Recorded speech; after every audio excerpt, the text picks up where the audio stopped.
Good morning, everyone, and welcome back on What We Can't Not Talk About, the podcast of the Austin Institute for the Study of Family and Culture. Today, we have a crowded and rich episode. We have three guests that I'm now gonna introduce to you. And I think it's going to be a very interesting episode, including for all the parents that are out there listening. And I think, where should I send my kid to school next? So one of our guests, you might have recognized her, Dr. Rachel Alexander Cambre, who now teaches at Belmont Abbey College, right? Am I right, Rachel? I teach at a few places. That's one of them. Okay, wow, wonderful. And as our faithful listeners know, she was already our guest. She also was a teacher of our summer seminar for high schoolers, doing a great job about it, writing also a wonderful article about the importance of teaching certain things while kids are still in high school. So welcome back, Rachel. And then we have Madison Marino, who's a senior research associate in the Center for Education Policy at the Aristotle Foundation. The first time I meet you, but very welcome, Madison, on our show. And then we have Adam Kissel that I left last only because I know that he would have done the same being a gentleman, who is a visiting fellow for higher education reform at the Center for Education Policy at the Heritage Foundation. Thanks for having me. Thanks for joining me. I only knew Rachel. I didn't know the other co-authors before today of a wonderful book. And I think it's a perfect book to discuss on. Today we're recording this is a Friday morning. And I think the title, Slacking, might be very appropriate for a Friday morning. But the subtitle is A Guide to Ivy League Miseducation. Right. So I am a foreigner, so I don't want to be the one accusing the United States best education system and the best colleges not to provide a good education, but I was not the author of the book, you were. So I'm only asking questions. You're going to be the one answering them. So to get us started, I would like to, who wants to go ahead and just tell me what the book you authored is actually about? Yeah, so thanks so much for having us, Mariana. We're delighted to be here. I'm glad to be back on the podcast. The book is, it's the title, as you said, is Slacking, A Guide to Ivy League Miseducation. And what the book looks at is the general education requirements at each Ivy League university. So most universities, still including the Ivies, still have something that they call general education requirements. And these are meant to be requirements that any student has to fulfill regardless of their major to ensure that they attain a broad general education. And so they'll be, covering, it's an interdisciplinary kind of requirements. So after the October 7th, 2023 attacks on Israel, there's a huge rise in anti-Semitism, and especially at Ivy League universities or, major riots and, sometimes violent protests, and a lot of different figures and commentators were looking into different aspects of policy at Ivy League universities. And we thought, well, why don't we look into what these universities are requiring each of their students to learn? Are they preparing them for civil discourse, which is what one of the purposes of the university? So we looked at these general education requirements at each of the 8 Ivy League universities, divided the universities up amongst ourselves, and we found things are pretty bad. So for one, all of these universities have adopted what is referred to as a distributional model, where instead of actually requiring students take particular courses with particular content, there are these very broad fields or categories in which students just have to take, one course in the arts and humanities, one course in the social sciences. And there are as many as, 700 courses that you can take to fulfill each of these broad area requirements. But we studied these more closely than that. We actually looked at each course offered to fulfill these requirements at each university, which are available to anyone. You can go look at the course catalog of any of these universities. And we looked at the course title, the description. Sometimes the text required are included in the description, and essentially found that it's very difficult to find good courses that aim to pass down a kind of general education to their students? So, this is serious. I was laughing earlier with your colleagues and co-authors. It was we wait for you on the meeting, and I was, I had some fun reading this curricula. At the same time, it's absolutely not funny to think that the degree you get is a Yale degree, a Harvard degree, right? So people are it's not just a matter of money, right? Like, I don't know if you followed the fact that yes, there was a report at the Senate, Senate hearing 2 days ago saying that Gen Z is the first generation whose intelligence might be less than the generation that preceded them, right? Because of what we did with technology and how we introduced it, but also like thinking about how the requirements, for a writing course. I want to know who wrote the chapter on Cornell, because who was it? Can I okay. I must say, uh, Adam, you should be teaching writing, for a particular and I invite everyone to just buy the book to read these beautiful 3 paragraphs. I hope everyone noticed that there are these 3 beautiful paragraphs to start. There's it? Page 8. The first one starts with inscrutably, the second is insensibly, and the third is inevitably. I mean, I just loved reading. It was now, t unfortunately, uh, to use another adverb, but I couldn't find another one with starting with "in." But, unfortunately, those 3 paragraphs are describing some of the nonsense of the writing requirements of Cornell, right? Of the courses that qualify as a writing flag. Is that the term? They would qualify as and so one of the I know that one of the texts that there's a course on grievance. Am I right, Adam? And the 3 texts that they that the students study at Cornell on this course on grievance, which qualifies for the writing requirement. The 3 texts are the Crucible, the Declaration of Independence, and the events of January 6th. Could you Is say it more, Adam? um, often the most tendentious, question-begging, self-indulgent courses in the core curriculum are the ones that meet the writing requirement. These are folks who are tied usually to the English department or the Romance languages departments, and they bring all of their critical theory apparatus and activism as an idea to their writing course. These are generally for first-year students fresh to the university, and they're being told right from the beginning, if you're gonna be a good writer, you need to learn how to write about grievances of one identity group against another. And, for instance, how you could get environmentalism courses. So the Earth has a grievance against humanity, and so that's why under inscrutably, you could meet the writing requirement by taking this course called Embodied Deep Ecological Living. And then insensibly, you could take one from the ecology and evolutionary biology department that just takes as a truth, as we write, that the widespread genocide of Native Americans, according to them, quoting, left the North American ecosystems untended until the European descendants began to alter land use management. And they're saying, well, you already know that land acknowledgments are part of our new culture here at Cornell, but we're going to even go beyond that.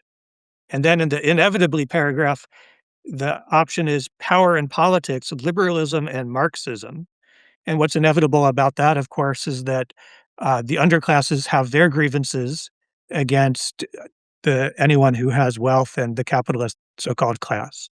So those are the kinds of courses you get to meet the writing requirement at Cornell, but also at the other institutions. And I think Madison may have written the Harvard chapter, and if I remember right, she said, um, "Don't take any of the Harvard writing classes if you can get away with it. Wait till next year and hope that there's a good course that's offered next year." That's how bad the choices were. Yeah, and what I also appreciate is that you start off, at every chapter. So the book is divided by chapter for each Ivy League, which then, if anyone wants to say why they're called the Ivy Leagues, probably everyone can Google that and find the answer. What I know was that it was on February 7th, 1935, I think, that the term was first used in a newspaper. So it hasn't been used that much for that long to just talk about them. Um, but what I want to say is that for each chapter, you do propose a slacker option and a good student option, right? And achieve someone. But then the question that I have is like, why would one try the hard way when, see, in Princeton, for instance, if I recall correctly, one option you could take what's your sign and shoes. And on the other options, that if you're a good student, you can take constitutional interpretation, which we know Professor Robbie George is not, into great inflation, and introduction to microeconomics. So now, I would probably take the second ones, but the GPA matters just as much, correct? Well, thinking about the psychology of the undergraduate, many of them want to be slackers. The number of hours that they spend studying compared to uh, the cohorts of a generation or two ago are very small numbers of hours studying. So they want to take the slacker courses. They want to network instead of become a better person through their courses. They want the easier grades, but again, not all of them.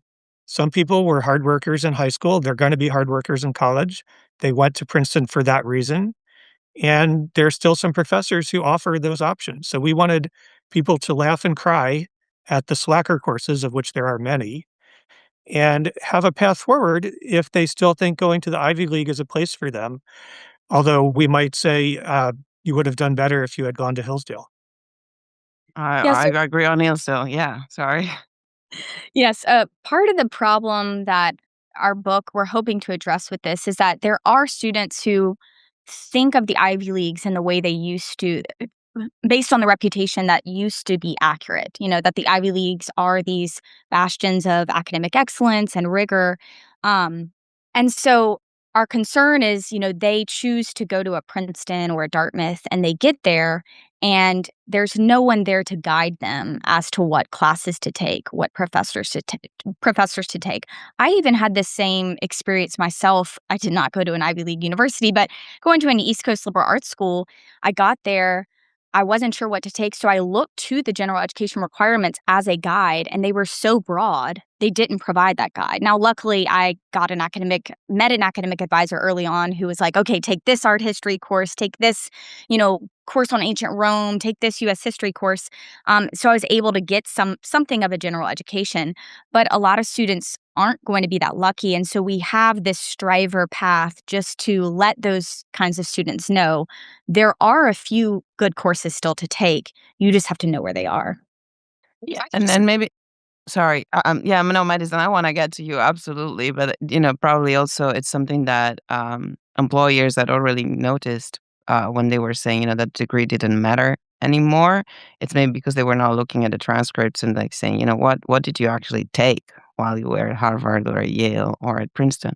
So, yeah, and Madison, I do wanna get to you because the Harvard, chapter was, kind of really shocking, especially when thinking of how big the endowment of that institution is. So, if you wanted to say something before getting to Harvard, please go ahead. But then I would like for us to continue on that.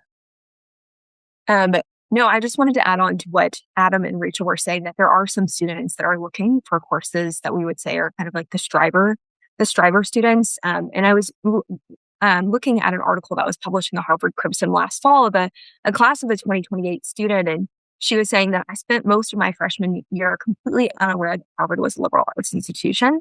And that she went on to say that in order to fulfill its stated mission as a liberal arts school, Harvard must reform its core requirements so students engage meaningfully with disciplines outside of their concentration.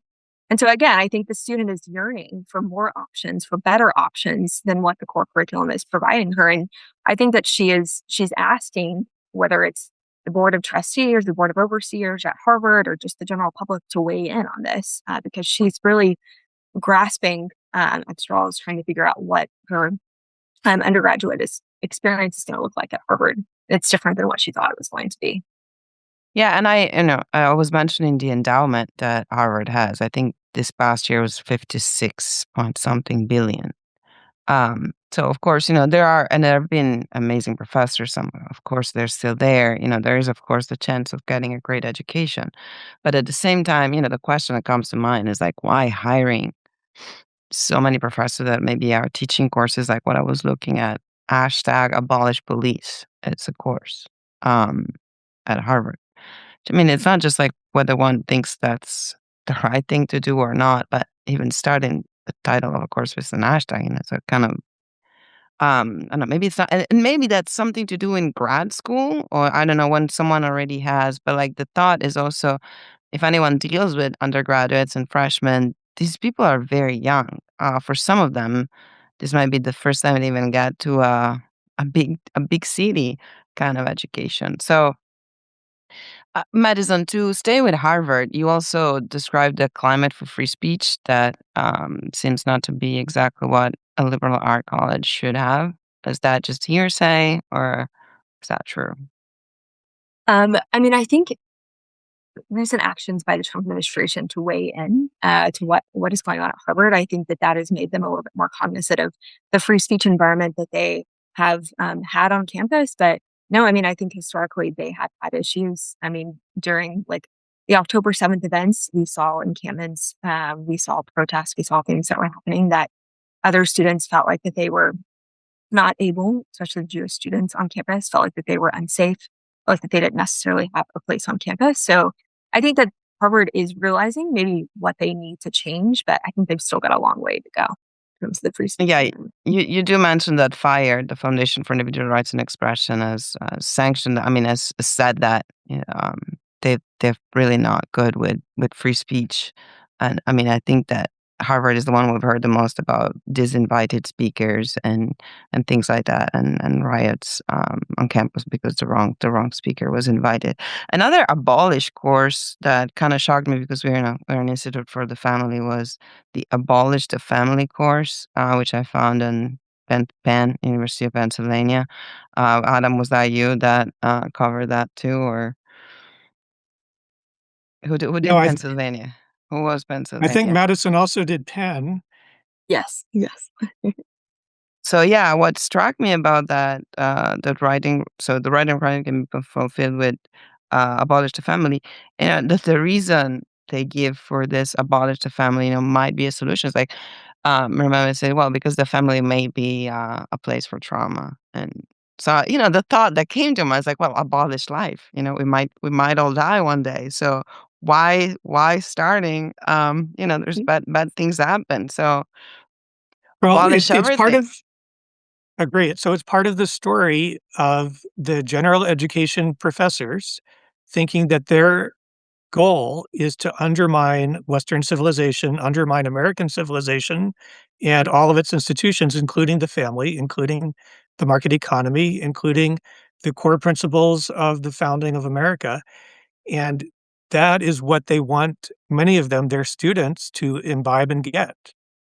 Yeah, and can I say one thing? Like, I thought this was exaggerated when I heard these things, but like reading the titles, I mean, they clearly have a political color in one direction. There was one, which is what I didn't recover from my notes for today. I didn't have the time. I think is that Brown. Who did Brown? That maybe can help me. You did. Okay, in the Italian studies department, there is a resistance course that Hmm. describe the voices of the resistance against fascism, the church, the family, like the mafia. So on the same level, right? The putting, and I'm not saying it might not be, I mean, I'm not saying that the family cannot be terrible at times and one doesn't need to, run away from this overbearing father, but to put those at the same level, it spoke of a particular direction where you want to, and these are young students, young ones. I was wondering, did any of you attend an Ivy League? You did. So I had an experience similar to what Rachel's was. So I got to Harvard in 1990 and thought I had an idea of what a great education was supposed to be. I got there. It was the heights of the political correctness era for that era. I think it's gotten worse since then, but it was bad then.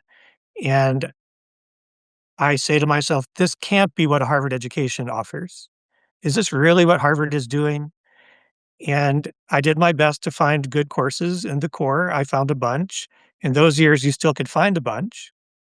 And in my undergraduate studies in the English department, I found some good courses. There were still some great English professors and poets and literary critics. And today there's not much of that left, almost in any English department around the country, because over the last 2 generations, the faculty activists have pushed out the centrists and conservatives. Some of them have now even pushed out the center-left professors to become farther left. And what do you have left but anti-literature literature professors? The ones who say that the whole American tradition was a mistake, and we need to go back to 1619 to find the true origins of America. And they're doing that in English departments. Yeah, I'll just add on this topic of ideological courses, we found an alarming number of ideological courses. So, just some examples from Brown and Yale. Brown has one that's teaching U.S. history through an LGBTQIA lens to high school students. So, it's a course on how to teach U.S. history at the high school level through an LGBTQ lens. Um, Yale has a course called Managing Blackness in White Space. So you can just see that like fundamental questions about what does race mean are answered from the outset rather than actually engaged in the classroom, which is what a class is supposed to do. We're presuming from the outset that there's this, hostility between whites and blacks and that there's such a thing as white space and that it may be difficult if you're not white to be in such a white space. All of those, were presumed, this ideology presumed from the outset. But I wanted to just add that we also found a lot of courses that aren't necessarily, some of them were also ideologically motivated, it seemed, but not necessarily ideological, but just fluff courses where the topic of the course is pop culture. So there are, courses on Beyoncé, on Taylor Swift, on thinking with Bad Bunny, Cardi B, reality TV. And that was maybe the most shocking thing to me because I expected to see some of the ideological content. I didn't expect there to be such blatant fluff courses at Harvard, Yale, Princeton, Dart, all of these universities where from the title you can tell this is a course where you are going to slack off. You're just going to listen to pop music. So that was very surprising. And then there's another category that's maybe a little less alarming, but still not courses that fit in a general education requirement of courses that are just very niche.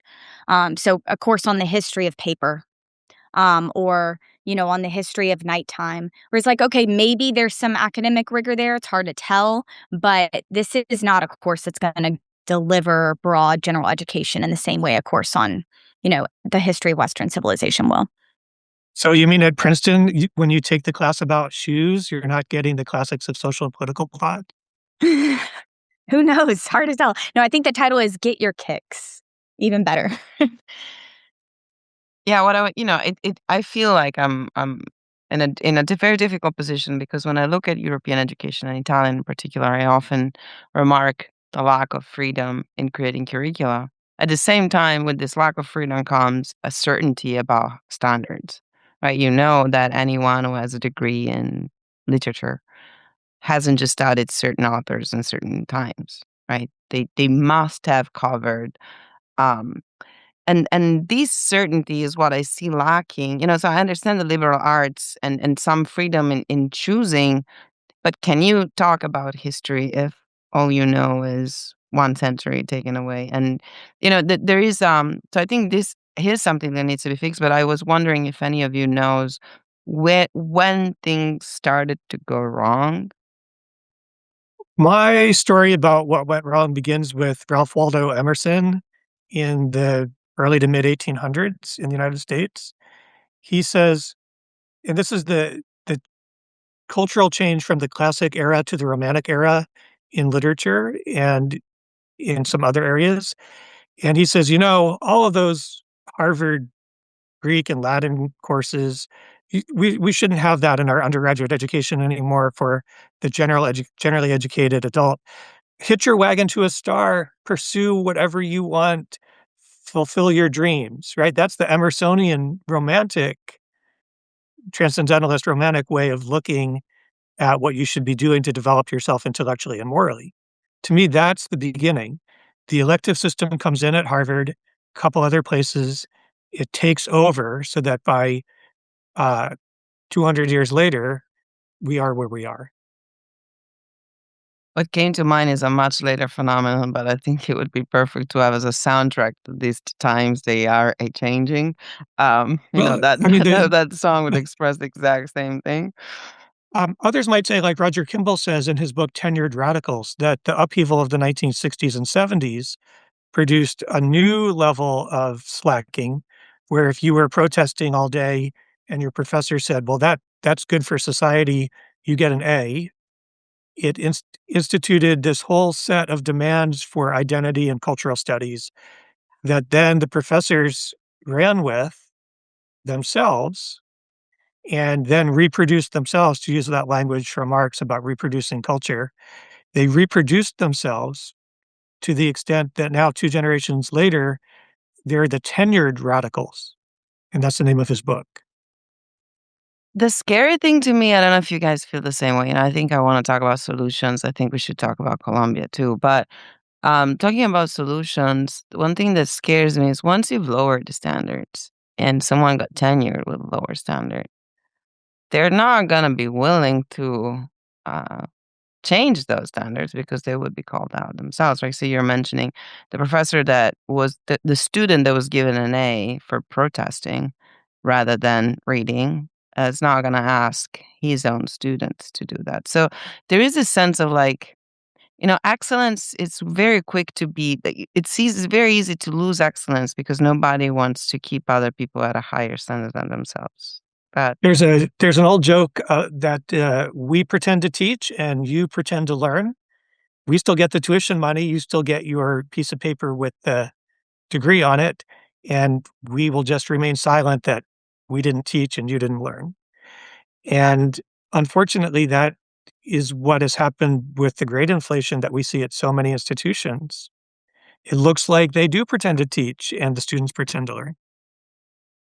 Yeah, I will say I think there's probably something of a vicious cycle going on too, where high schools then lower their standards, and that in turn makes it harder to actually teach the students coming in Dante or Shakespeare. There's been a lot written in the last year or so about students not being capable or having the attention span to read an entire book. So these professors are, thinking, well, what do I do? If I assign it, they're not going to read it. And so now I have to assign excerpts or some other like blog form of writing for this writing course. And so, I completely agree with Adam's telling of the history of how this came to be. I do think it began with the universities, but just to add to your comment, Mariana, of how do we course correct, it's harder when students are then coming into college way below college standard.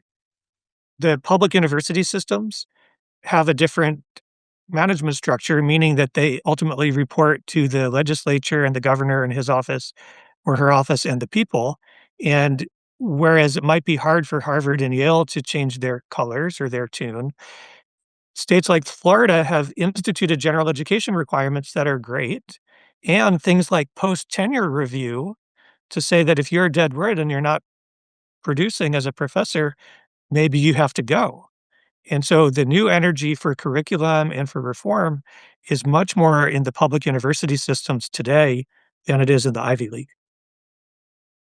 Though producing as a scholar, sometimes I think it might take a lifetime to write. No, it does take a lifetime to write a Divine Comedy if you have to publish every 6 months. So it's the amount is what many interesting words you add inside your paper that is gonna make you the greatest professor. You used the word standard too, Rachel. I think I was having this conversation with someone who went to the College of Ed, and, like, there's I think standardized tests have been, hated. And she was telling me, it's like, well, probably teachers don't like standardized tests when they know they're not doing a good job teaching.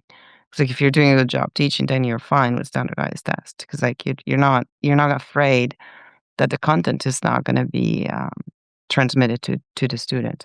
Um, I did mention Colombia is an exception in this. I wonder, who can tell me more about this? I don't know who covered Colombia.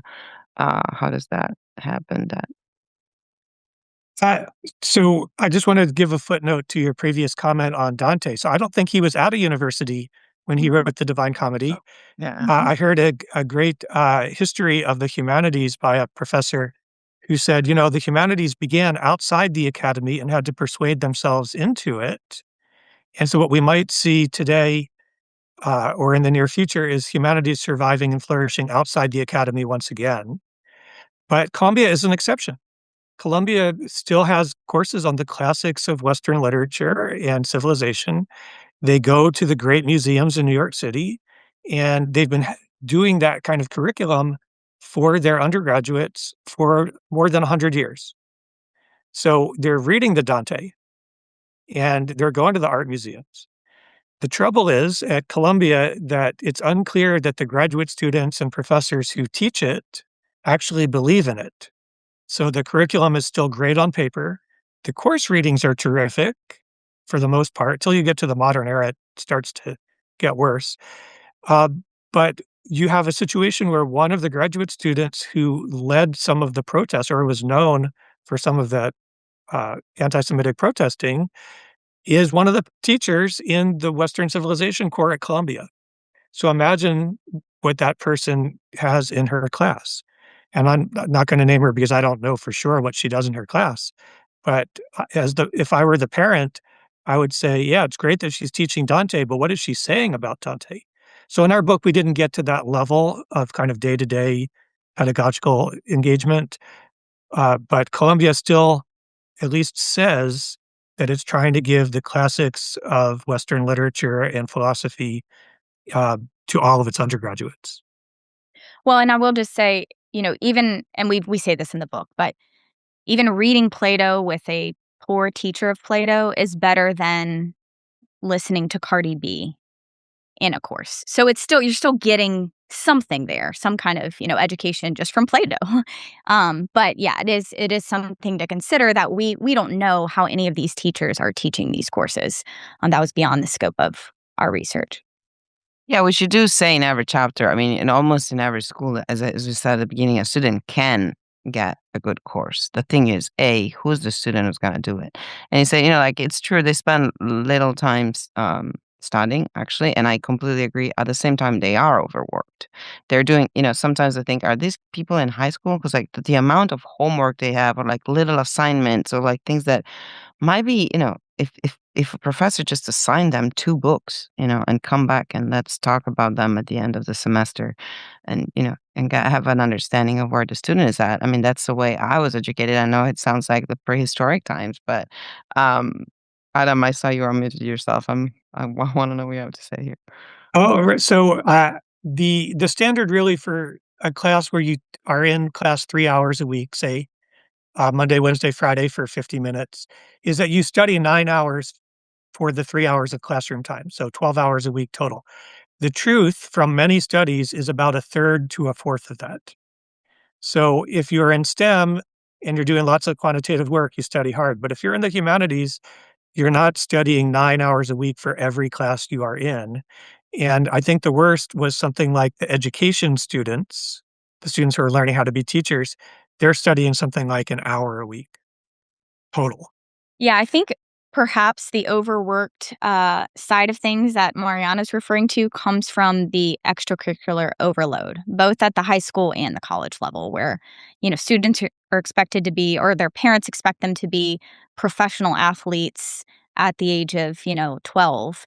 Well, then they're not going to have a whole lot of time to read and learn.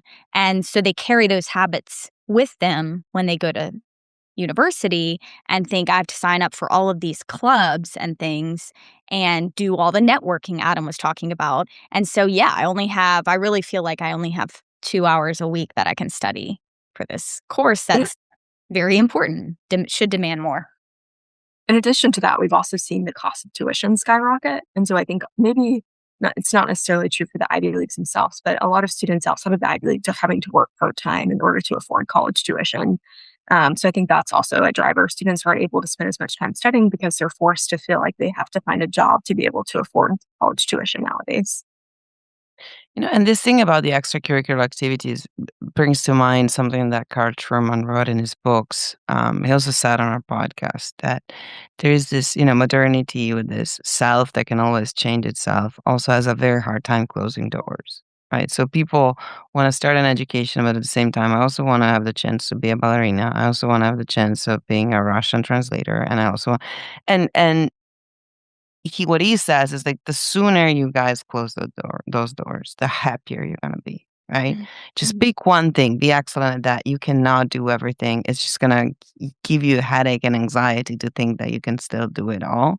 And there is some pain in that. I think I'm talking to the students right now, but I don't know how many of you had to do it. I think Rachel did as much as I did. Like abandon some of the dancing and fitness and whatever and just get your head on your books because you can't for others have been some musical passion, like you had to decide you are going to go to conservatory and be a music teacher or a music professional, or you picked another career. Any comment on that? Like, do you see that? You've been teaching too, at least you, Rachel. Do you see that students are like trying to do a little bit of everything but not really anything seriously? Or I have so many students who are triple majors with a minor, and I you want to tell them that's not really that doesn't mean you're getting a better education. I think they think of it in terms of what will my resume look like if I've got this many majors, then I'll look like a more impressive student, but that really isn't the case if you're not spending the time to actually become an expert or a well-educated person in a particular subject. Now, I will say just our topic is general education. And so we are, in that sense, concerned not just with the specialization of a student, but with their getting a broad base of, what does it mean to be an educated person? And that's part of what it means to get a university degree is not just, well, now I've become an expert biologist or, poet, but I have this broad understanding of the major works and concepts that have formed civilization. So I think the breadth is important too. But yes, I definitely see among students a lot of restlessness and open-ended. Well, I might go to law school, but then I also still want to keep this door open or this possibility open, and unwillingness to decide. There's a proverb about the educated person that the educated person knows something about everything. They're generally educated, but also everything about something. They've specialized in something as well. And Mhm. the educational model today for colleges is, in theory, both of those. So you concentrate or major in something, but you also get a general education. And then because we've slacked off as a culture, we say also a third of your time just take electives. That's the Emersonian follow your dream. So you follow your dream for a third of the time. You follow a specific potential career or academic path a third of the time, and you spend about a third of your time with the general education requirements. There's another aphorism which Adam Smith uses in The Wealth of Nations: "Jack of all trades will never be rich." Against Mhm. not specializing, but the real line is jack of all trades, master of none is still better than he who has only one. Because if you have one and then suddenly your job is taken over by AI robots, you better be generally educated so you Mhm. can pivot. yes, and if you are general educated, you're gonna reinvent yourself. If you're exceptional at something, it means you have the basis, and it means you can be something exceptional at something else. That I think has been my experience. Nobody was exceptional at something got so unlucky at some point. It's when your castle is like does is not on solid ground, right? But is built on sand. So thank you for uncovering for the employers out there and for the parents that were about to spend, a huge tuition so that there could be sand. Um, I want to be, it's not that I want to be, I am an optimist. That's probably why, I love United States so much. Like there's always a, a shiny, like there's always a positive thing that can happen. There's always a solution. Things can change. So one thing that came to mind is how university could stop considering extracurricular activities when admitting student or like during their time at university as if something that was what do you see as other solutions to the problems you've described to make Harvard great again, make Princeton great. And I don't want to be, that sounded terrible. I didn't mean it that way. I mean, the great institution that it was, or that it is, but it is only for some. Mm, I don't have a lot of hope for the Ivy League these days. mm. What I do have a lot of hope for are the rest of the colleges that will adapt to market forces when you have all of these classically educated high school graduates coming out of classical schools saying, I loved reading Dante in high school and Cervantes and Homer. I want more of that in college. And they will choose more colleges that offer that higher quality education. I'm not seeing the large endowment Ivy Leagues resting on their old laurels adapting, but I see a lot of other colleges under economic pressure saying, well, what do students actually want? Let's serve those classically educated high school graduates. I too think that where we can have optimism is the growth of classical education, because you're going to have even the Ivy League students. Hopefully, you'll have more students going to the Ivy League who are well educated and are looking for the right courses and the right, the right rigor. But what I would tell parents and students who are currently engaging in the college search, applying to colleges, is to not be afraid to abandon the prestige, to go to a university that doesn't have the big name, and to, on your college visits, sit in on classes that sound interesting to you so that you can actually get a sense of, well, how are these courses going to be taught? What am I going to be doing here? A lot of college visits, it's very tempting for high school students to just go and explore the social scene. But, that's where parents should step in and say, no, the purpose of this is to see what kind of education are you going to get. We can look online and get some sense of the course catalog, but really we need to, while we're here, sit in on classes and see what your education is going to be like. Madison, a final word from you. Where's your hope? Okay. I think it's with organizations like the National Association of Scholars and others that are really looking to public universities and crafting model legislation, such as they have like what's called the General Education Act that would overhaul the general education requirements at universities. And so I think it's organizations like those and then states like Florida that are really looking to replace what we consider the cafeteria style distribution of permits, a really strong core curriculum where students will graduate with a great education. So states and organizations like those. Well, I want to thank you, all of you, for joining us on the podcast, but also and especially for writing this sobering book at some moments of high prose.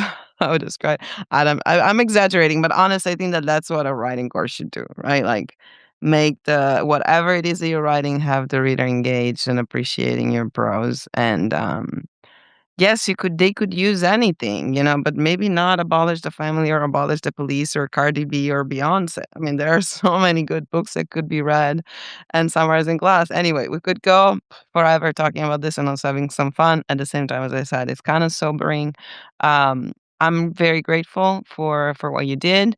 I hope to have you back, in different capacities, maybe even because you'll all author other books. I don't know how many of you are going to be professors at Ivy Leagues in the future, but that also could happen. Things can change.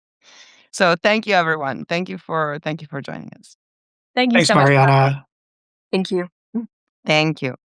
Well, we really hope you enjoyed this crowded, but as I said, very rich episode. And if you did, please share with your friends, subscribe, and you can always donate to the Austin Institute. Thank you.